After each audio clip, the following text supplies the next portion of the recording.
Assalamu alaikum. Cennette iň pes dereceli, has garip adam kim?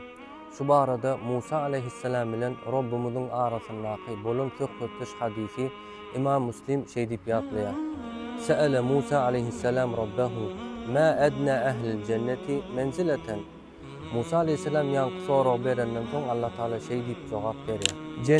Cennetler girip her kim öz paýyny alandan soň, mally mülkli bolandan soň cennetin agyna bir adam getiriler. Muňa Allah Taala cennete girdi. Bulam cennette maňa yer urgalymyka, cenneti hemme kişi paylaşyp gutoranlar şey diýär. Görgüli cennet öňeteninki direýdiýän bolmak ahmal ýa-da gün güýçlüňki, gowurga da diýişlenki diýip çaka diýen bolmak ahmal.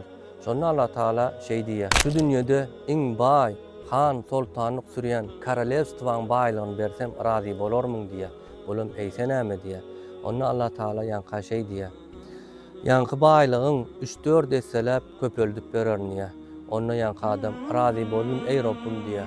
Allah Taala şu taýda öz jomartlygyny, sahylygyny görkezip şey diýär. Cennetine gir. O saňa da cennette ýankylaň baýlygy ýaly 10 desselep bererniýär. Muňlanem çäklenmen Allah Taala ýanka şey diýär. Cennette nefsiň isleýän zadyny, işden alan zadyny saňa bererniýär.